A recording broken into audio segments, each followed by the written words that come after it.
और जिस तरीके से ईडी और सीबीआई का गैर उपयोग हो रहा है, सबको नजर आ रहा है कि देश में लोकतंत्र खत्म हो गया।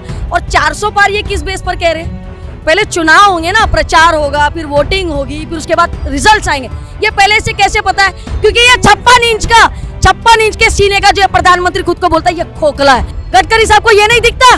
बड़ी बड़ी बातें और वड़ा पाव भी नहीं खाते। वो तो बोल रहे थे ना, मैं प्रचार को भी नहीं निकलूंगा, चाय भी नहीं पूछूंगा, कुछ नहीं करूंगा। आप क्यों गली गली घूम रहे हैं? क्यों व्यापारी संगठन की सबकी मीटिंग्स 5 स्टार होटल्स में हो रही है? क्यों रोड पर करिए ना। जब उनसे ये सवाल किया गया कि वो उल्लेख करिए कि आपके पास इतना फंड कहाँ से आया, तो उन्होंने कहा लाखों लोगों ने फंड दिया है, हम कैसे सूची दे। बाद में सूची आई केवल 25 लोगों की, केवल 25 लोगों की है वो सूची इलेक्टोरल बॉन्ड की। तो क्यों नहीं दे रहे? मोदी जी पूरा विश्व घूम सकते, मणिपुर नहीं जा सकते? क्यों नहीं जा सकते? मोदी जी तो वॉर रुकवा सकते हैं। वो खुद ही वॉर रूम में बैठ करके, वाली वॉर ना, इंटरनेशनल लेवल पे जो उनके वीडियोस आ रहे हैं वो तो गोदी मीडिया नहीं दिखा रही है।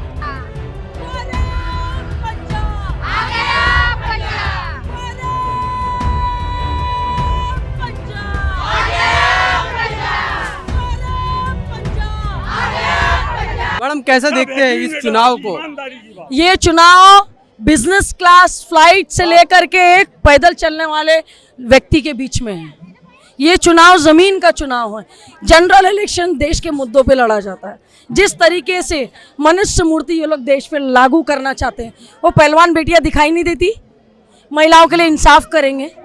कहाँ से करेंगे आप इंसाफ? हाथरस की बेटी को इंसाफ नहीं मिला, उन्नाव की बेटी को इंसाफ नहीं मिला, मणिपुर की वो बेटियां नजर नहीं आती?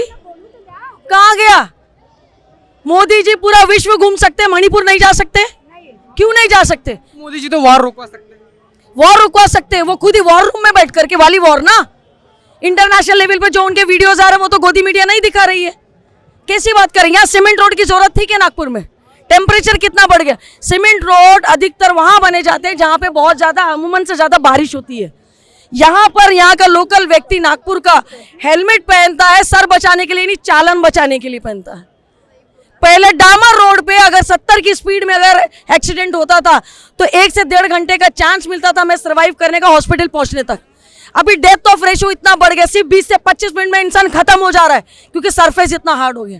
आज से 10 साल पहले क्या गडकरी जी ने सुना था नागपुर में पानी भरता है? आज हर जगह, हर बस्ती में आज पानी भर रहा है क्योंकि सीमेंट रोड का लेवल ऊपर कर दिया है, 2 डिग्री टेम्परेचर बढ़ा दिया। तुम आलीशान मकान में रहते हो, बंगले में रहते हो, एसी में रहते हो, आम जनता रहती है क्या रे? नहीं। गडकरी साहब को ये नहीं दिखता? बड़ी बड़ी बातें और वड़ा पाव भी नहीं खाते।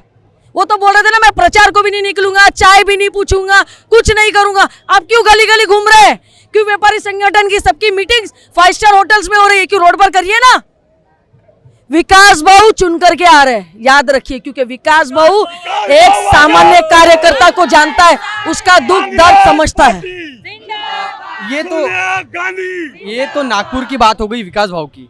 ओवरऑल पूरे इंडिया के अगर हम सर्वे करते हैं और इंडिया गठबंधन को जैसा देखते हैं, तो क्या लगता है आने वाले समय में इंडिया गठबंधन की स्थिति बीजेपी से अच्छी होगी, या फिर बीजेपी जो 400 का नारा लगा रही है, वो जो 400 का नारा है वो कहीं ना कहीं उनका पूरा हो सकता है?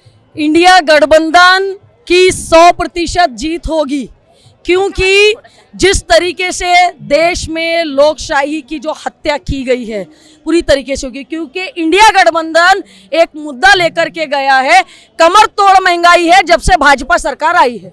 हर आम व्यक्ति महंगाई से परेशान है। महिला सुरक्षा कहाँ है इस देश में? कहाँ पर है? आप मुझे बताइए। हाथरस नहीं देखा आपने? ब्रिजभूषण को आपने कोई सजा नहीं दी, यहाँ तक कि आपने पार्टी से भी उसको नहीं निकाला था। क्या हुआ उन्नाव में? आप मुझे बताइए ना, कहाँ गई स्मृति ईरानी जो 400 के सिलेंडर पे हल्ला करती थी, चूड़ियां देती थी, क्योंकि ये उनका चरित्र है। अब कहाँ गई? चूड़ियों का धंधा तो नहीं कर रही है वो। आप मुझे बताइए, जिस तरीके से एक आम व्यक्ति को आहत करने की कोशिश की जा रही है, ये बहुत ही शर्मनाक है, बहुत ज़्यादा शर्मनाक है। और जिस तरीके से ईडी और सीबीआई का गैर उपयोग हो रहा है, सबको नजर आ रहा है कि देश में लोकतंत्र खत्म हो गया। और 400 पार ये किस बेस पर कह रहे हैं? पहले चुनाव होंगे ना, प्रचार होगा, फिर वोटिंग होगी, फिर उसके बाद रिजल्ट्स आएंगे। ये पहले से कैसे पता है? क्योंकि ये 56 इंच के सीने का जो प्रधानमंत्री खुद को बोलता है, ये खोखला है। दरअसल ये ईवीएम का राजा है। तो आपको लगता है ईवीएम में गड़बड़ी हुई? बिल्कुल है, बिल्कुल है। आप बैलेट पेपर पे आप चुनाव क्यों नहीं लेते? इतना क्यों घबराते हैं मोदी जी? मोदी जी एक बार 10 साल के कार्यकाल में एक प्रेस कॉन्फ्रेंस क्यों नहीं की? क्यों केवल मन की बात सुनाते? लोगों के मन की बात कब सुनेंगे? हम मोदी सरकार का पूरी तरीके से बहिष्कार करते हैं। तो आने वाले समय में अभी आपको लगता है कि ये जो सर, परिवर्तन एक बात बोलनी रह गई है, चाहे नेशनल मीडिया हो, चाहे गोदी मीडिया हो, चाहे कोई भी मीडिया हो, बार बार एक ही बात कही जाती है, मोदी सरकार ने ये किया, मोदी सरकार ने क्यों? मोदी सरकार, मोदी क्या है? इस देश के प्रधानमंत्री का नाम है केवल। भारत सरकार बोलने में क्या इनको शर्म आती है? गवर्नमेंट ऑफ इंडिया बोलने में शर्म आती है? या कम से कम आप बीजेपी सरकार बोलिए, मोदी सरकार क्यों? मैं पूरी तरीके से इसकी विरोध में हूँ। इलेक्टोरल बॉन्ड से सबसे ज्यादा पैसा भाजपा को गया है। इसका फायदा वो आने वाले चुनाव में कर सकती है, पैसे का उपयोग करके जनता को प्रभावित कर सकती है? जी नहीं, बिल्कुल नहीं।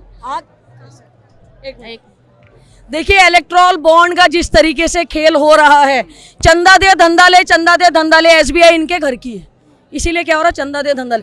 जो कंपनी 1400 करोड़ पे पेपर पे है, वो 3000 करोड़ का चंदा कैसे दे सकती है? आप खुद सोच लीजिए। जब उनसे ये सवाल किया गया कि वो उल्लेख करिए कि आपके पास इतना फंड कहाँ से आया, तो उन्होंने कहा लाखों लोगों ने फंड दिया है, हम कैसे सूची दे? बाद में सूची आई केवल 25 लोगों की, केवल 25 लोगों की है वो सूची इलेक्टोरल बॉन्ड की। तो क्यों नहीं दे रहे? गाय हमारी माता है और बीफ कंपनियों से आपने सबसे ज्यादा चंदा लिया। क्या कर रहे हैं मोदी जी? अरे हिंदू की बात करते हो, हिंदू की बात करते हो, आपको शर्म आनी चाहिए। इस देश में जब मुगल्स भी थे तब हिंदू खतरे में नहीं था। आज गली से लेकर के दिल्ली तक आप है तो हिंदू खतरे में है। इस बात को पहुंचाइए लोगों तक। लोकसभेचे जो निवडणूक आहे ते सुरू होत आहे आणि आता अभी लोकसभा की जो शुरुआत है वो शुरू होने जा रही है। नॉमिनेशन फॉर्म यहाँ से विकास ठाकरे जी भर रहे हैं। क्या लगता है आपको ये जो लड़ाई है ठाकरे विरुद्ध गडकरी, ये क्या विकास ठाकरे जी इसको जीत पाएंगे? हम 100% जीत पाएंगे। विकास भाऊ जमीनी स्तर के लोगों के साथ जुड़े हुए हैं, हर एक व्यक्ति उनको पहचानता है और ये हुकुमशाही और लोकशाही विरोधी लड़ाई है। ये सरकार जो है हुकुमशाह सरकार है, तानाशाह सरकार है, इसके विरोध में हम रास्ते पर उतरे हैं। जनता के जो प्रश्न होते हैं, जो विकास भाव को अच्छे तरह से मालूम है, जो व्यापारी लोग हैं उनको कुछ पता नहीं है, और बेरोजगारी का मुद्दा, महंगाई का मुद्दा, सब दालें बढ़ गई है, सब चीज़ें बढ़ गई है। सिलेंडर 400 रुपये का था, अभी वो 1200 रुपये हो गया है। ये यहाँ बड़े बड़े नेता है, नागपुर शहर में उप मुख्यमंत्री है, इतने बड़े मतलब देश के नेता यहाँ है, पर अभी तक महंगाई वो रोक नहीं पाए, बेरोजगारी कम नहीं कर पाए। लेकिन गडकरी जी तो दावा करते हैं उन्होंने विकास किया है, अच्छा काम किया है, रोड रास्ते जनता के लिए बना दिए हैं, इन मुद्दों को वो सामने रख रहे हैं। वो बोल रहे हैं ऐसा, पर लोगों को तो रोजगार और महंगाई से तकलीफ है। रोड किया अच्छी बात है, कोई बात नहीं, पर पहले मेट्रो बनाने के पहले कुछ रोजगार लाते तो अपने लोग रोजगार के लिए मेट्रो में बैठ के जाते। पहले मेट्रो या कंपनियां लाते, कंपनी को कुछ सुविधाएं देते तो अपने लोग काम के लिए कंपनी में जाते, तब मेट्रो का फायदा था, अब रोड का फायदा था। अपने फायदे के लिए सब किया, जनता की तरफ कुछ ध्यान नहीं दिया। सारी महंगाई बढ़ गई है, अत्याचार इस देश में और इस शहर में महिलाओं के ऊपर इतने अत्याचार बढ़ गए हैं, लेकिन कोई रोक नहीं पा रहा है। इसलिए हम भाऊ को चुन के लाना है। विकास भाऊ बहुत भारी संख्या से नागपुर से चुन के लाएंगे। धर्म में वाद विवाद बढ़ाने का काम मोदी सरकार कर रही है। मोदी सरकार नहीं, भाजपा सरकार कर रही है। अभी हमने कहा कि हम वो सरकार नहीं बोलेंगे। तो धर्म में लड़ाई झगड़े जैसे मणिपुर में किया था, कुकी और मैतेई में झगड़े लगा के वो धिंड निकाली थी महिला की, वो देश भूलेगा नहीं। और यहाँ नागपुर शहर में भी ओबीसी और मराठा, मतलब ये महाराष्ट्र में भी ओबीसी और मराठा में झगड़ा लगा दिया। जब चुनाव आता है तब भी क्यों ये मुद्दे उठते हैं, चुनाव के बाद ये मुद्दे उठते नहीं। तो ये सब जाति में धर्म में झगड़ा लगाने का काम ये सरकार कर रही है। ये सरकार पूरी संविधान विरोधी है। लोकशाही की हत्या होते हुए हमें पूरा दिख रहा है। और अभी क्या हुआ, अभी हमारे नेता राहुल जी गांधी इन्होंने 2-3 दिन पहले प्रेस कॉन्फ्रेंस लेके बताया कि इलेक्शन के पहले हमारे सारे अकाउंट्स फ्रीज कर दिए गए हैं। खाली 10,000 रुपये का देखा जाए तो 10,000 रुपये का ही जुर्माना था। 10,000 रुपये के लिए 200 करोड़ के ऊपर के हमारे जो कोई था इलेक्शन का फंड था, वो सब इन्होंने बंद कर दिया, अकाउंट फ्रीज कर दिए। तो ये सब चल रहा है, ये सब लोकशाही की हत्या हो रही है, इसे रोकना है। इसीलिए हमें भारत में पूरे देश में कांग्रेस की महागठबंधन की सरकार लानी है और नागपुर शहर से भी विकास भाऊ को चुन के लाना है। ये हमने पूरा इरादा कर लिया है। धन्यवाद। Thank you.